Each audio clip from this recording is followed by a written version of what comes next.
Bismillahirrahmanirrahim. Assalamualaikum warahmatullahi wabarakatuh. Hai teman-teman. Oke, kalau kemarin terakhir kita sudah berbicara tentang uji asumsi klasik, maka arahnya jelas ya bahwa kali ini kita akan belajar tentang regresi linier berganda. Untuk menguji hipotesis ya tentunya, kemudian dari sana kita bisa menarik kesimpulan, apakah penelitian kita hipotesisnya diterima atau tidak. Nah, oke, untuk mempersingkat saja teman-teman, karena memang kita sudah latihan ini beberapa kali ya, kita sudah punya data, saya ambil data aja dari data yang sudah ada, kita open saja datanya. Oke, lalu pastikan di variabel view ini ada insentif 1-5, kemudian nilai totalnya, gaya kepemimpinan 1-5, kemudian nilai totalnya, dan prestasi kerja 1-5 dan nilai totalnya. Karena memang ini data yang sudah pernah ada, maka di sini muncul variabel residual dan ABS ya. Ini kita abaikan saja, kita hanya fokus di variabel dependen dan variabel independennya. Nah, karena kita sudah masuk di regresi linier berganda, artinya data ini sudah kita lakukan uji validitas dan reliabilitas, dan juga kita sudah asumsikan bahwa datanya sudah clear di bagian uji asumsi klasik, tidak ada masalah. Selanjutnya, langkahnya untuk melakukan regresi linear berganda, silakan teman-teman arahkan kursornya di bagian analyze, lalu di bagian regression kita pilih yang linear. Seperti biasa teman-teman, silakan nanti dimasukkan untuk nilai totalnya ada di bagian independen ya, untuk insentif dan gaya kepemimpinan. Kemudian di bagian prestasi kerja kita masukkan yang nilai dependennya. Oke, karena asumsinya teman-teman sudah melakukan uji asumsi klasik, yang ini kita abaikan saja, namun kita tetap pilih bagian Darwin-Watsonnya ya. Oke, plot dan save-nya sudah aman ya, karena sudah kita uji, kemudian kita klik OK. Dari sini muncul beberapa output ya teman-teman ya. Ya, ada output model summary, ANOVA, dan koefisien, 3 saja. Yang ini kita abaikan dulu ya. Nah, di bagian model summary ini kita lihat, ini ada nilai R, kemudian R square, dan adjusted R square. Ini sudah saya siapkan hasil analisisnya, ini sudah saya copy ya, dipastiin ini di sini ada nilai R-nya 0,751, di sini 0,751, aman sama ya. Nah, artinya apa sih nilai R square 0,751 ini? Ini menunjukkan korelasi atau hubungan antara variabel bebas, yaitu gaya kepemimpinan dan insentif, dengan variabel terikat, prestasi kerja sebesar 75,1%, sehingga hubungan atau korelasi ini termasuk yang kategori kuat. Kemudian kita bergeser ke R-square dan adjusted R-square.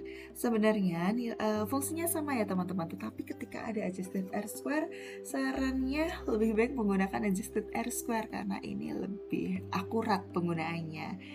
Kita melihat di sini adjusted R-square, maaf ini typo ya teman-teman, adjusted R-square sebesar 0,549, yang artinya 54,9% variabel prestasi kerja, variabel dependennya, dapat dijelaskan oleh variabel insentif dan gaya kepemimpinan sebesar ini, 54,9.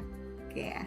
Nah, sedangkan sisanya sebesar 45,1% dipengaruhi oleh faktor lain di luar model penelitian ini. Gitu.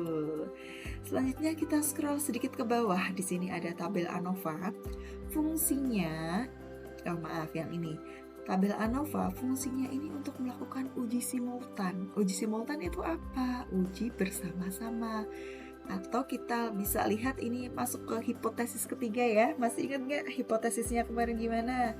Nah, karena hipotesis 1 itu variabel insentif terhadap prestasi kerja, yang hipotesis kedua itu variabel gaya kepemimpinan terhadap prestasi kerja, dan hipotesis yang ketiga adalah insentif dan gaya kepemimpinan secara simultan berpengaruh positif terhadap prestasi kerja. Gitu ya kemarin ya. Ayo coba dibuka lagi data-data yang sudah-sudah.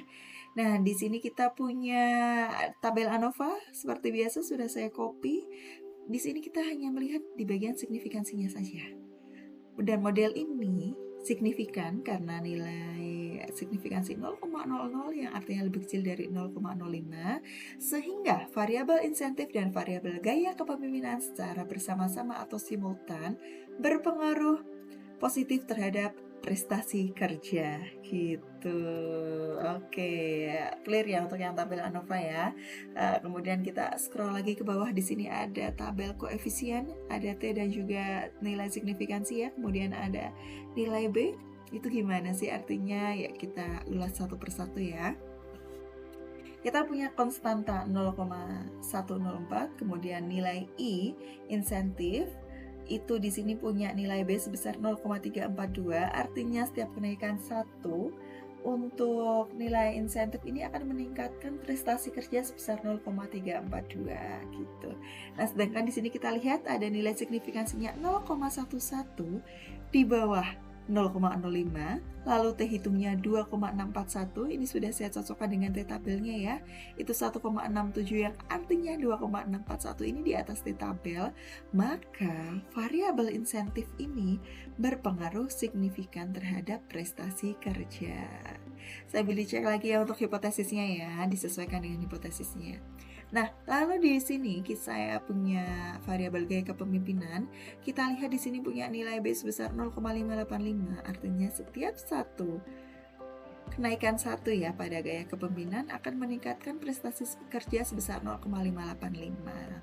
Lalu kita lihat di sini nih signifikansinya juga 0,000, lalu T hitungnya 3,945 yang artinya lebih besar daripada T tabel, maka gaya kepemimpinan berpengaruh terhadap prestasi kerja gitu. Nah, dari tabel sini kita bisa membuat persamaan regresi. 0,1, 0,4 ditambah 0,342 ini adalah X1, kemudian 0,585 ini adalah X2. Selain itu, di sini kita juga bisa melihat nilai koefisien beta antara insentif dan gaya kepemimpinan, mana yang lebih besar? Gaya kepemimpinan ya, yang artinya apa? Gaya kepemimpinan ini lebih dominan pengaruhnya dengan insentif. Begitu teman-teman untuk interpretasinya secara garis besar dulu ya. Sedangkan kalau untuk analisisnya, silakan teman-teman pelajari lagi apakah hipotesis diterima atau tidak. Kemudian silakan gunakan penarikan kesimpulan. Nah, sebenarnya di sini saya juga sudah menyiapkan teman-teman untuk analisis regresi linear bergandanya. Silakan juga bisa dilihat di blog yang sudah saya siapkan. Di sini lebih detail lagi bagaimana cara membaca tabelnya. Dan juga untuk penarikan uji hipotesisnya dari H1, H2, H3 dan juga kesimpulannya seperti apa.